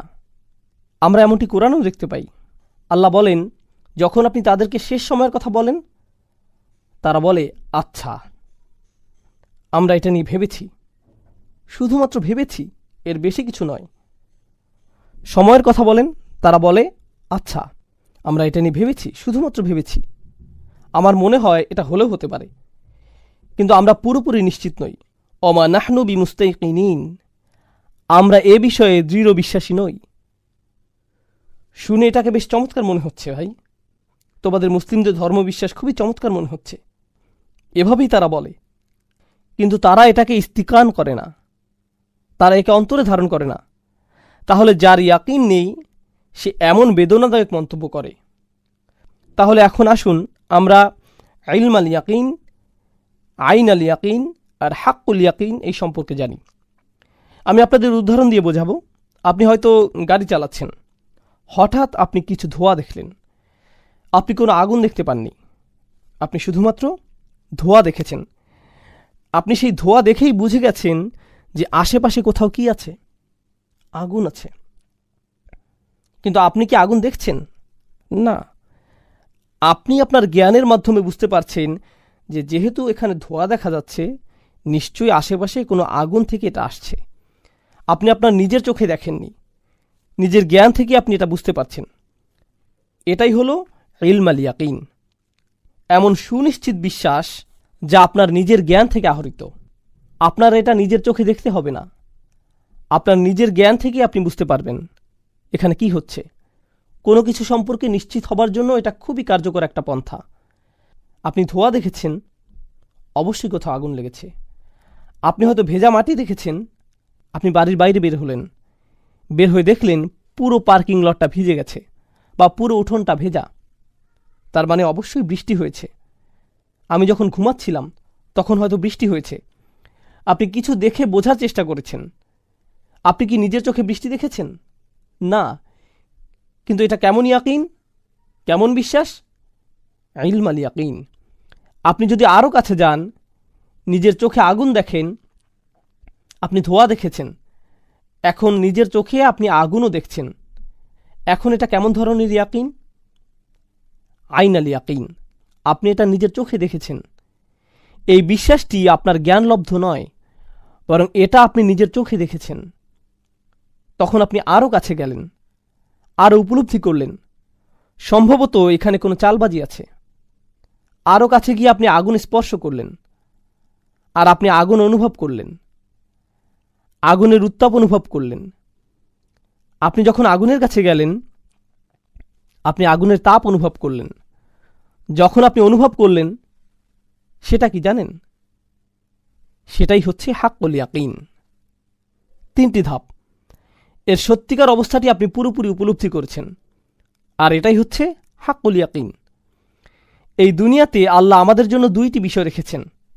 তিনি আমাদেরকে ইলম আল ইয়াকিন দিয়েছেন, তিনি নিজেই দিয়েছেন। আখিরাতের জন্য ইলম আল ইয়াকিন, এটা গেল প্রথম। তিনি কিভাবে ইলম আল ইয়াকিন দিয়েছেন? আপনি তার সৃষ্টি দেখেছেন, যেভাবে আপনি ধোঁয়া দেখেছেন।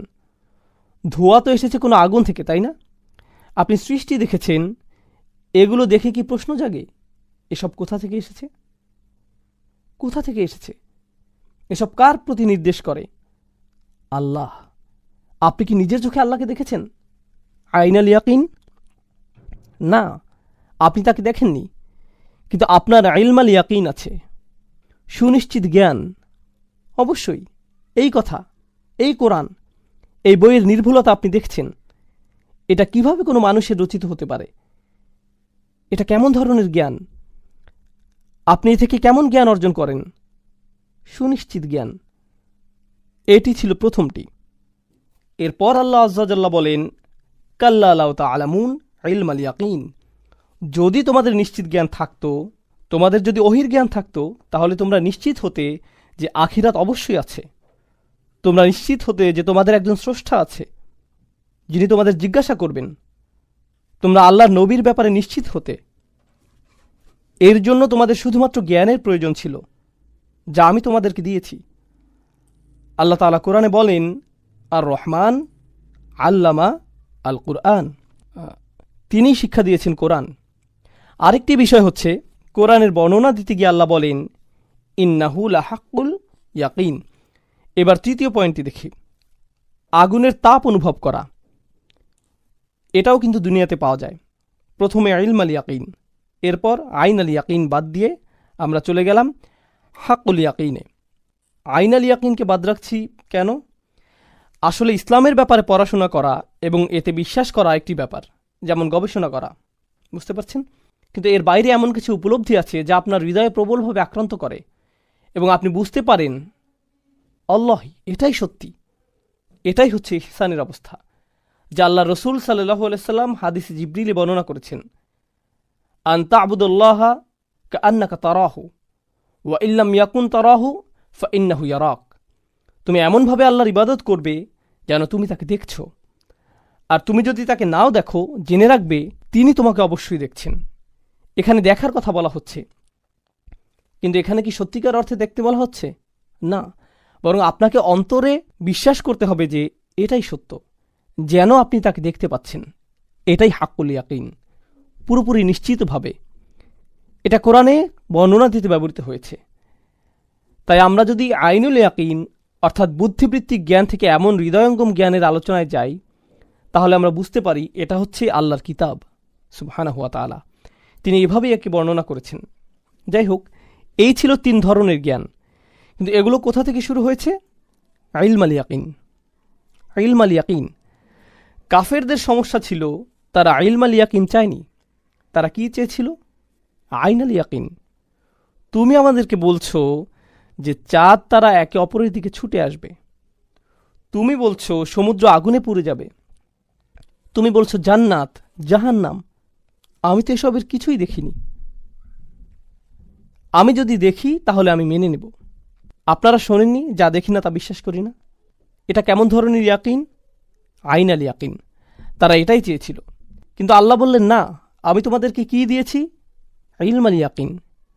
জীবজন্তু আইন আল ইয়াকিন দিয়ে বিশ্বাস করতে পারে, কিন্তু তুমি তো একজন মানুষ, তুমি ওদের চেয়ে উন্নত। তুমি কিসে সম্মত হবে? ইলম আল ইয়াকিন, জ্ঞান। জ্ঞানের মাধ্যমে তুমি আশ্বস্ত হবে। একটা ক্ষুদ্র জীবও আগুন দেখে পালায়, কিন্তু তুমি ওর চেয়ে উন্নত, তোমার এর চেয়ে উন্নত প্রমাণ থাকা উচিত। আর জ্ঞান হচ্ছে উন্নত প্রমাণ, উন্নত যুক্তি। সুবহানাল্লাহ, কি অসাধারণভাবে আল্লাহ এটা বর্ণনা করেছেন। আমরা সামনে আরও আগাবো ইনশাআল্লাহ তাআলা। এবার আমরা দেখব আল্লাহ আযজা ওয়া জাল্লা কীভাবে ইলম আল ইয়াকিনের বর্ণনা দিয়েছেন, আর এই ব্যাপারে আলেমগণ কি বলেছেন তাও জানব। আল ইয়াকিন হুনাল মাউত। কাতাদা বলেন এখানে ইয়াকিন দিয়ে মৃত্যুকে বোঝানো হয়েছে। আপনার আত্মা মৃত্যুর পরে কি আছে তা জানার জন্য উৎসুক হবে। আরেকটা ব্যাপার হচ্ছে, যারা আখিরাতে বিশ্বাস করে না, এমনকি তারাও মৃত্যুর পর বাঁচতে চায়। কিভাবে জানেন? আমি কিভাবে এ ব্যাপারে নিশ্চিত হলাম? আপনি দেখবেন যারা বুদ্ধিজীবী, দার্শনিক, কোটি কোটি টাকার মালিক, যারা ধর্মে বিশ্বাস করে না, তারা মনে করে ধর্ম হচ্ছে বোকাদের জন্য। তারা এমনটাই বিশ্বাস করে। তারা কোটি কোটি টাকার মালিক, যখন তাদের মৃত্যুর সময় হয় তারা কি করে বলুন তো? তারা তাদের সহায় সম্পত্তি, কোটি কোটি টাকার সম্পদ ইউনিভার্সিটিতে দান করে দেয়। এই দেশে এমনটাই দেখা যায়। শুধু এখানেই না, বিশ্বের বিভিন্ন জায়গায় তারা বিশাল অঙ্কের টাকা দান করে, কিন্তু যখন তারা তরুণ ছিল তখন দেয় না। তারা কখন দিয়েছে? যখন তাদের মৃত্যুর সময় হয়েছে। তখন কোনো মেডিকেল কলেজের নাম হয় তাদের নামে, অমুক অমুক মেডিকেল কলেজ, অমুক অমুক আর্কিটেকচার কলেজ। তারা মারা যাচ্ছে আর কি আশা করছে? অন্তত আমার নামটা বেঁচে থাকুক, আমার নামে অন্তত একটা স্মৃতিস্তম্ভ হোক, আমার ধারা বজায় থাকুক। আপনি যদি আখিরাতে বিশ্বাস নাও করেন, আল্লাহ মানুষের অন্তরে এমন বাসনা দিয়ে দিয়েছেন যেন মৃত্যুর পরেও সে বেঁচে থাকতে পারে। আপনি যদি এই সত্যটি মানতে না চান, দেখবেন এটা খুব অদ্ভুতভাবে বের হয়ে আসবে। ধরুন একটা নাম ফলক। আপনি এইটুকুই আখিরাতে চেয়েছিলেন, আমি তো জান্নাত পাবো না, অন্তত আমার নামে একটা নাম ফলক থাকুক, এইটুকুই আখিরাতে চেয়েছিলেন। তারা এইটুকুই পায়, অর্থাৎ কিছুটা হলেও তার চাই। এই চাওয়া কোত্থেকে এসেছে? সব কিছু দান করা বা মৃত্যুর পরে সব বিলিয়ে দেয়া, এই সব চিন্তা কোথা থেকে আসে? মানুষ যেন আমার দানশীলতাকে মনে রাখে। আপনার কেন এটা দরকার? আপনি তো আখিরাতে বিশ্বাস করেন না, আপনি তো কোনো সাদকায় জারিয়া করছেন না। নিজের নাম জারি থাকাটাই আপনার একমাত্র চাওয়া। আপনার মৃত্যুর চেয়ে গুরুত্বপূর্ণ এটা। আপনার নিজের জীবনে যেন বড় একটা অর্থ থাকে। আল্লাহ মানুষদের মধ্যে এমন প্রত্যাশা দিয়ে দিয়েছেন, আর এর সমাধান হচ্ছে আখিরাতের প্রতি ঈমান আনা। এরপর তিনি বলেন, লা তারাউন্নাল জাহিম, অবশ্যই তুমি দেখবে আল জাহিম। জাহিম শব্দটি এসেছে জুহুম থেকে। একটা সিংহ যদি আপনাকে খেতে আসে, সে যেভাবে আপনার দিকে তাকায় সেটাই হলো জুহুম। সিংহ যেভাবে শিকারের দিকে ভয়ার্ত দৃষ্টিতে তাকায়, তা দেখে শিকার ভয় পেয়ে যায়, সে এমনকি দৌড়াতেও পারে না, সে ওই চোখে আটকে যায়। এরপর আল্লাহ মুখোমুখি হওয়ার কথা বলছেন, লা তারাউন্না, অবশ্যই তুমি দেখবে, তুমি জ্বলন্ত অগ্নি দেখবে যা সরাসরি তোমার দিকে তাকিয়ে আছে। তিনি এই দুইটিকে এভাবে একসাথে বর্ণনা করেছেন। তবে এই আয়াতের কিছু পারিভাষিক বিষয় নিয়ে আলোচনা করা প্রয়োজন, যেটা হয়তো সামনে আমরা নাও পেতে পারি। আয়াতের শুরুতে যে লা রয়েছে, যাকে বলা হয় লাম তাকিদ, আরবি ভাষাশাস্ত্রে একে বলা হয় জাওয়াব আল কাসম, কোন শপথের জবাব দেয়া। যেমন আমি আল্লাহর নামে শপথ করে বলছি, লা তারাউন্নাল জাহিম। সুতরাং আপনি যদি বলেন লা, সেখানে একটি শপথ ধরে নেওয়া হয়েছে, যদিও তা এখানে উল্লেখ করা হয়নি, কিন্তু যেহেতু এখানে লা আছে তাই বোঝা যাচ্ছে এখানে শপথ করা হয়েছে। এটা হতে পারে আল্লাহি, এটা হতে পারে ওয়াল কারিয়াত, এটা অন্য কিছু হতে পারে, কিন্তু এখানে শপথ করা হয়েছে। এর প্রমাণ হচ্ছে এর শুরুতে লাম আছে, আর শব্দের শেষে দুইবার নুন আসার অর্থ হচ্ছে অবশ্যই। তাহলে এই আয়াতে 3 বার গুরুত্বারোপ করা হয়েছে। প্রথমে লাম, এরপর প্রথম নুন হচ্ছে দ্বিতীয়, আর শেষ নুন হচ্ছে তৃতীয়। লা তারাউন্না, তারাউনা, সাতারাউনা, তুমি দেখবে। লা তারাউন্না, তুমি অবশ্যই দেখবে। আল জাহিম, তুমি একে সরাসরি প্রত্যক্ষ করবে। কিছু আলেম মন্তব্য করেছেন, এটা সমস্ত মানুষের উদ্দেশ্যে বলা হচ্ছে যে তারা প্রত্যক্ষ করবে, যেন তারা বুঝতে পারে তারা কি থেকে পরিত্রাণ পেল, সে নিজে যেন উপলব্ধি করতে পারে যে সে কিসের থেকে বেঁচে গেল। এজন্য অন্তত তারা এটা দেখতে পাবে। তাই কিছু আলেম এ বিষয়ে মন্তব্য করেছেন, লা তারাউন্না দিয়ে এটাই বোঝাচ্ছে, মানে তোমরা সবাই এটা দেখতে পাবে। অন্য আলেমগণ বলছেন না, কেননা এই সূরার শুরুতে এসেছে আলহাকুমুত তাকাসুর, তাই না? এই দুনিয়াবী জীবনের মোহ এবং অনেক পাওয়ার আশা তোমাকে পথভ্রষ্ট করেছে। বিশ্বাসীরা কি এভাবে পথভ্রষ্ট হয়? সে কি মোহে পড়ে? না। সুতরাং যেহেতু এখানে নিরাশার কথা বলা হয়েছে, যেহেতু এখানে কোনো আশা নেই, তাই এখানে কাফেরদের কথা বলা হচ্ছে, যারা অবশ্যই জাহান্নামের আগুনে নিক্ষিপ্ত হবে। লা তারাউন্নাল জাহিম। আর এরপর আপনি যখন এটা দেখবেন, সুম্মা লা তারাউন্নাহা আইনাল ইয়াকিন, তখন সেই সময় এখানে তারতিব আল ইখবার এসেছে, লাইসা তারতিব আল জামানিয়াহ, এটা আসেনি। সুম্মা শব্দটি শুধুমাত্র অতপর বোঝাতে ব্যবহৃত হয়নি, এখানে সুম্মা দিয়ে উপরন্তও বোঝায়।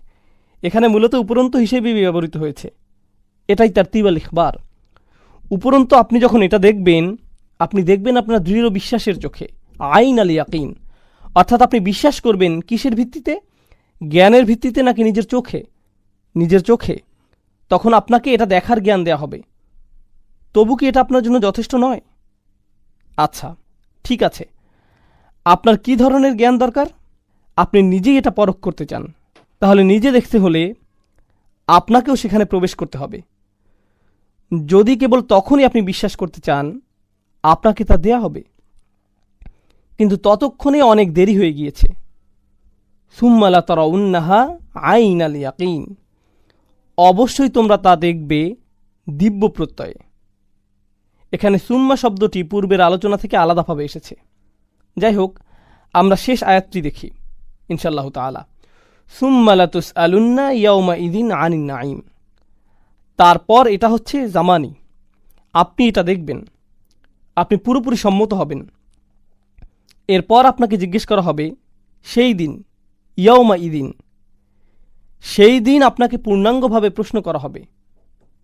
তুসআলুন্না, এর মাঝখানে একটি ওয়াও আছে, আপনাকে জিজ্ঞেস করা হবে। লাতুস আলুন্না, আপনাকে জিজ্ঞেস করা হবে, অথবা লাতুস আলুন বলা যেত, তোমাকে অবশ্যই জিজ্ঞেস করা হবে, কিন্তু এখানে এসেছে সুম্মা লা তুস আলুন না, এখানে 4 বার গুরুত্বারোপ করা হয়েছে। আপনাকে অবশ্যই জিজ্ঞেস করা হবে। আমি কয়বার অবশ্যই বললাম? 4 বার। 4 বার আল্লাহ এভাবেই বলছেন। এটা কোনো সাধারণ বক্তব্য নয়। কেউ সাধারণত এভাবে বলে না। আপনি তখনই এভাবে বলেন যখন আপনি সত্যিকার উপরে রেগে থাকেন। এখানে আল্লাহ তাআলার ক্রোধ প্রকাশ পাচ্ছে। তিনি কিন্তু জাহান্নামের কথাও বলেননি। আল্লাহ এমনটি বলেননি যে তুমি জাহান্নামে যাবে। তিনি বলেছেন তুমি দেখতে পাবে। তিনি বলেছেন তারা উন্নাহা, তুমি এটা দেখবে। সবচেয়ে ভয়ঙ্কর দিকটি কি? জাহান্নাম নয়। সবচেয়ে ভয়ঙ্কর দিকটি হচ্ছে তোমাকে জিজ্ঞেস করা হবে। এটাই সবচেয়ে ভয়ঙ্কর। আল্লাহ রসুল সাল্লাল্লাহু আলাইহি সাল্লাম বলেন, কিয়ামতের দিন যাকে একবারের জন্য কিছু জিজ্ঞেস করা হবে সে ধ্বংস হয়ে যাবে। এটা হচ্ছে তার কর্মের হিসাব। এখানে কর্মের হিসাবের কথা বলা হচ্ছে না। এখানে কিসের কথা বলা হচ্ছে? আনি নাইম, নাইমের ব্যাপারে। নাইম শব্দটি নিয়ামাহ থেকে এসেছে। নিয়ামাহ, নিয়ামাহ মানে কি? নিয়ামত। নিয়ামত, নিয়ামাহ শব্দের বহুবচন হচ্ছে নিয়াম অথবা আনউম। আল্লাহ এখানে বলেননি সুম্মা লা তুসআলুন্না ইয়াওমা ইযিন আনিন নিয়াম জামিআহ, না। আনিল আনআম, না। আনিন নিয়ামাহ, না, ওটাও না। এখানে স্পষ্টভাবে বলা হচ্ছে আনিন নাইম। নাইম শব্দটি হচ্ছে সিফাতে মুসাব্বাহ। এতে একটা ইয়া আছে। এর কয়েকটি অর্থ হয়। তুমি নিজেই হচ্ছ নাইম। আপনাকে জিজ্ঞেস করা হবে কারণ আপনি হচ্ছেন নাইম। নাইম হচ্ছে তারা যারা অনবরত আল্লাহর নিয়ামত পেতে থাকে। এরা সব সময় নিয়ামত পায়। এরা সব সময় সুযোগ সুবিধা পায় এবং বিলাসী জীবন কাটায়। সুতরাং আপনাকে জিজ্ঞেস করা হবে এজন্য যে আপনি একটি বিলাসী জীবন কাটিয়েছেন। আপনাকে যে সকল নিয়ামত দেয়া হয়েছিল তা দিয়ে আপনি কি করেছেন? বিলাসিতা তো আসলে হারাম নয়। জীবনে সুখের বিভিন্ন সামগ্রী থাকা তো হারাম নয়। রাসূল সাল্লাল্লাহু আলাইহি সাল্লামের জীবনে খুবই ভয়ানক একটি ঘটনা ঘটেছিল। একবার তিনি ক্ষুধার্ত ছিলেন। বেশ কয়েকদিন যাবৎ ভালো কিছু খাননি। আবু বকর রাদিয়াল্লাহু তাআলা আনহু তার কাছে আসলেন। নবীজি সাল্লাল্লাহু আলাইহি সাল্লাম তার দিকে তাকিয়ে বুঝলেন যে তিনিও ক্ষুধার্ত। ওমর ইবনুল খাত্তাব আসলেন। তিনি তার দিকে তাকিয়ে বুঝলেন তিনিও কিছু খাননি। তিনি সাল্লাল্লাহু আলাইহি সাল্লাম নিজের ব্যাপারে দুশ্চিন্তা করছেন না। তিনি কার কথা ভাবছেন? সাহাবাদের কথা। এরপর তিনি তাদেরকে আরেকজন সাহাবীর কাছে নিয়ে গেলেন, যিনি কিছুটা ধনী ছিলেন। সেই সাহাবী তখন বাড়িতে ছিলেন না। তিনি বাড়ির বাইরে দাঁড়িয়ে কয়েকবার সালাম দিলেন, কিন্তু কোনো প্রত্যুত্তর আসলো না। তাহলে আপনি যখন 2 বার 3 বার সালাম দিলেন এবং কেউ আসলো না, তখন আপনি কি করবেন? তিনি চলে যাচ্ছেন। যখন তিনি চলে যাচ্ছেন, সেই সাহাবীর স্ত্রী দরজার কাছে এলেন এবং বললেন, আমি প্রথমেই আপনার সালাম শুনেছি। আমি চাচ্ছিলাম যেন নবীজি সাল্লাল্লাহু আলাইহি সাল্লামের সালাম আমাদের ঘরে কয়েকবার আসে। এজন্য আমি প্রথমেই আপনার সালামের জবাব দেইনি। এরপর তিনি আমাদেরকে খাবার দিলেন। এমন অল্প পানি, অল্প খাবার তারা খেতেন। নবীজি সাল্লাল্লাহু আলাইহি সাল্লাম আবু বকর সিদ্দিক রাদিয়াল্লাহু তাআলা আনহুকে বলেন, তিনি ওমর ইবনুল খাত্তাব রাদিয়াল্লাহু তাআলা আনহুকে বলেন, তিনি তাদেরকে বলেন এই নাইমের ব্যাপারেই তাদেরকে জিজ্ঞেস করা হবে। বর্তমান সময়ের সাথে মিলিয়ে দেখুন, তারা কয়েকদিন তৃষ্ণার্ত থাকার পর পানি পেতেন। আর কেমন খাবার পাই আমরা? আমরা কেমন পানি পাই? আমরা কেমন পোশাক পরি? আমরা কোথায় ঘুমাই? কল্পনা করুন। সুবহানাল্লাহ। আমাদেরকে পুনরায় চিন্তা করতে হবে। মুসলিম উম্মাহ এমন একটি অবস্থায় এসে পৌঁছেছে যেখানে যত বেশি দুনিয়াবি জিনিস আমাদের থাকে, আমরা বলি আলহামদুলিল্লাহ, আমার খুব সুন্দর একটি বাড়ি আছে, এতে কোনো সমস্যা নেই। আপনি এটা বলতেই পারেন, কিন্তু আপনার এটাও বলা উচিত আস্তাগফিরুল্লাহ, আমাকে এত সুন্দর বাড়ি নিয়ে জিজ্ঞেস করা হবে। আমাকে জিজ্ঞেস করা হবে। আমার যত বেশি থাকবে আমাকে তত বেশি জিজ্ঞাসা করা হবে। আমার যত কম থাকবে আমাকে তত কম জিজ্ঞাসা করা হবে। সুতরাং যার অনেক বেশি আছে, বেশি থাকাতে কোনো সমস্যা নেই। তবে আপনার কিসের জন্য প্রস্তুত থাকা উচিত? আপনার সেগুলোর উত্তর দেওয়ার জন্য প্রস্তুত থাকা উচিত। আপনাকে প্রস্তুতি নিতে হবে, কারণ আপনার বেশি নাইম আছে। কিন্তু এই আধুনিক সময় ধর্ম বলতে আমরা বুঝি যার যত বেশি দুনিয়াবী জিনিস আছে তাকে যেন আল্লাহ বেশি ভালোবাসেন। এই অজ্ঞতা খ্রিস্টান সমাজে আগেই ছড়িয়ে পড়েছে, এখন এটা মুসলিম সমাজেও ছড়িয়ে পড়ছে। প্রোটেস্ট্যান্টরা ক্যাথলিকদের থেকে আলাদা হয়েছে, আর ক্যাথলিকরা দুনিয়ার লোভ আকাঙ্ক্ষা ত্যাগ করেছে। দুনিয়া সম্পর্কে ক্যাথলিকদের দৃষ্টিভঙ্গি আলাদা। প্রোটেস্ট্যান্টরা এসে বলল, না না, গড চান যেন আমরা এই দুনিয়াটা উপভোগ করি।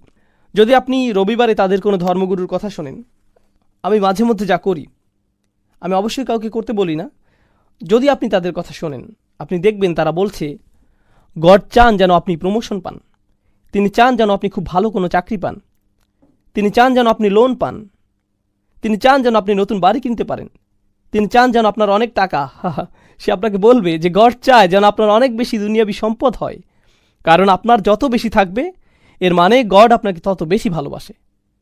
এটা পুরোপুরি অজ্ঞতা।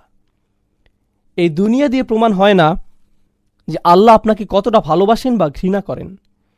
এই দুনিয়াটা হচ্ছে একটা পরীক্ষা। এটা ধনীদের জন্য যেমন পরীক্ষা, গরিবদের জন্য পরীক্ষা। ইতিহাসের সবচেয়ে ধনী মানুষরা হচ্ছে সবচেয়ে জঘন্য মানুষ। ফেরাউন কিন্তু খুব ধনী ছিল, তাই না? আর অনেক হতদরিদ্র মানুষ, গৃহহীন মানুষ, ইব্রাহিম আলাইহিসসালাম নির্বাসিত এমন একজন মানুষ যাকে তার দেশ থেকে বের করে দেওয়া হয়েছে, সেই সাথে তিনি ছিলেন গৃহহীন। তিনি ছিলেন পৃথিবীর ইতিহাসের সেরা মানুষদের অন্যতম, তাই না? আমি এখানে বলছি না যে ধনী মানেই খারাপ, সম্পদ থাকা খারাপ কিছু না, কিন্তু এটা ভালো কিছুও না। এই সবই পরীক্ষা। আল্লাহর পক্ষ থেকে যা কিছু আসে সবই নিয়ামাহ, সব কিছু নিয়ামাহ। আর আমাদেরকে এই সব কিছুর জন্য জিজ্ঞাসা করা হবে, সুম্মা লা তুসআলুন্না ইয়াউমা ইদিন আনিন নাঈম। যেহেতু এখানে ইয়া আছে, নাঈম শব্দের আরেকটি অর্থ হচ্ছে অনবরত নিয়ামত। এমন নিয়ামত যা আপনি অনবরত পেতে থাকেন। আপনি কল খুলে দিলেন আর অনবরত পানি পড়ছে, আপনি চোখ খুললেন আর সাথে সাথে আপনি সব কিছু দেখতে পাচ্ছেন। এর জন্য আপনাকে প্রতিবার দরখাস্ত করতে হয়নি, সব কিছু আপনার কাছে সহজলভ্য করে দেওয়া হয়েছে। তাই এই সকল নাঈম নিয়ে আপনাকে জবাবদিহি করতে হবে। এই বিষয়টিকে শাওকানি যেভাবে দেখেছেন, তিনি বলেন, তিনি যেভাবে পুরো চিত্রটি তুলে ধরেছেন, সুবহানাল্লাহ, আনিন নাঈম আদ-দুনিয়া আল্লাযী আলহাকুম আনিল আমালিল আখিরাহ। এই সূরাটি শুরু হয়েছে, তাকাসুর আপনাকে কি করে? এটা আপনাকে বিভ্রান্ত করে। আপনাকে বিভ্রান্ত করে কোন জিনিস? আপনাকে বিভ্রান্ত করে নাঈম। আল্লাহ আমাদের যে নিয়ামত দিয়েছেন সেটা আমাদেরকে বিভ্রান্ত করে। যদি আমরা মনে করি এই নিয়ামত নিয়ে আমাদের জিজ্ঞেস করা হবে, তাহলে এই সকল নিয়ামত আমাদের বিভ্রান্তির কারণ না হয়ে এই সকল নিয়ামত আমাদের সঠিক পথে থাকার পথেও জোগাবে। আল্লাহর দেয়া নিয়ামতগুলো আমাদেরকে আল্লাহর কথা স্মরণ করিয়ে দিবে, সেই সাথে তার প্রতি কৃতজ্ঞ থাকতেও সাহায্য করবে। আল্লাহ আমাদেরকে যে আমানত দিয়েছেন, আমাদেরকে তার জবাবদিহি করতে হবে, এটাও আমাদের স্মরণে থাকবে। কেননা দিন শেষে এটাই সত্য যে আমাদেরকে যা কিছু দেয়া হয়েছে তা আমাদের নয়, এটা আল্লাহর। ওমা উতিতুম মিন শাইইন ফামাতাউল হায়াতিদ দুনিয়া। আর তোমাদেরকে যা কিছু দেয়া হয়েছে তা দুনিয়ার জীবনের ভোগ ও সৌন্দর্য মাত্র। এটা আপনাকে দেয়া হয়েছে, তার মানে এটা আপনার নয়। এখানে তিনি বলছেন এটা আপনাকে দেয়া হয়েছে, তার মানে এটা আপনার নয়, বরং এটা অন্য কারো, এটা আল্লাহর। এটা আপনাকে দেয়া হয়েছে, এটা আপনাকে দেয়া হয়েছে, আর এটা আপনার কাছ থেকে নিয়েও নেওয়া হবে। সুবহানাল্লাহ। সুম্মা লা তুসআলুন্না ইয়াউমা ইদিন আনিন নাঈম। নাঈম সম্পর্কে আমরা আরও একটি মন্তব্য পাই, তাহলে এটা দিয়ে নবীজিকে বোঝানো হচ্ছে। এর অর্থ কোরআন, এর অর্থ সত্য। এটা কি দুনিয়ার সবচেয়ে বড় নিয়ামত নয়? এই নিয়ামত পেয়ে আপনি কি করছেন? আপনি জ্ঞান পেয়ে কি করেছেন? আপনি মুখে বলেছেন মুহাম্মদ রাসূলুল্লাহ সাল্লাল্লাহু আলাইহি সাল্লাম, কিন্তু এই নিয়ামত পেয়ে আপনি কি করেছেন? এটা কোনো ছোট উপহার নয়। দুনিয়ার ৮০% মানুষই এই উপহার পায়নি, কিন্তু আমরা পেয়েছি। আপনাকে এটা নিয়েও জিজ্ঞাসা করা হবে। সুম্মা লা তুসআলুন্না ইয়াউমা ইদিন আনিন নাঈম। কাতাদা বলেন, সন্দেহাতীতভাবে আল্লাহ এমন প্রত্যেককে জিজ্ঞাসা করবেন যারা একটি নিয়ামত ভোগ করেছে। তাকে যে নিয়ামত দেয়া হয়েছিল তা নিয়ে তাকে জিজ্ঞাসা করা হবে, আর এটা স্পষ্টত দৃশ্যমান। সবশেষে আমরা ইবনে আবি হাতেমের একটি বর্ণনা দেখব। এটা পুরো সূরার একটি সারমর্ম। এরপরেই আমরা শেষ করব ইনশাআল্লাহ তাআলা। আলহাকুমুত তাকাসুর ইয়ানি আনিত তাআহ। অধিক পর তাড়না আপনাকে বিভ্রান্ত করেছে, অর্থাৎ এটা আপনাকে আল্লাহর আনুগত্য করা থেকে বিভ্রান্ত করেছে। হাত্তা যুরতুমুল মাকাবির ইয়াকুলু হাত্তা ইয়াতিয়াকুমুল মাউত। যতক্ষণ না আপনি কবরের সাক্ষাৎ পাচ্ছেন, অর্থাৎ যতক্ষণ না আপনার মৃত্যু হচ্ছে। কাল্লা সাউফা তা'লামুন। আপনি খুব দ্রুতই জানতে পারবেন, এটাই আয়াতে বলা হচ্ছে। না, কখনোই না, খুব শিগগিরই আপনি জানতে পারবেন। এর অর্থ এমন সময় জানতে পারবেন যখন আপনি কবরে প্রবেশ করবেন। সুম্মা কাল্লা সাউফা তা'লামুন। এরপর আবার আপনি অবশ্যই জানতে পারবেন এমন সময় যখন আপনি কবর থেকে বের হয়ে আসবেন আর সবাই একত্রিত হবেন। কাল্লা লাউ তা'লামুনা ইলমাল ইয়াকিন, যদি আপনার সুনিশ্চিত জ্ঞান থাকতো, আপনি যদি আপনার কৃতকর্ম নিয়ে চিন্তিত না হতেন যা আপনি আপনার রবের সামনে করে যাচ্ছেন, লা তারাউন্নাল জাহিম, শিগগিরই আপনি দেখতেন প্রজ্বলিত অগ্নি। আর এটা এমন পথ যা সোজা জাহান্নামের দিকে চলে গিয়েছে, যা এই আগুনের ভেতর দিয়ে চলে গিয়েছে। আর জান্নাতে যাওয়ার আগে আপনি কি দেখবেন? আমরা সবাই জাহান্নাম দেখব। কেউ জাহান্নামে পড়ে যাবে আর কেউ বেঁচে যাবে। আল্লাহ আমাদেরকে বেঁচে যাওয়াদের অন্তর্ভুক্ত করুন।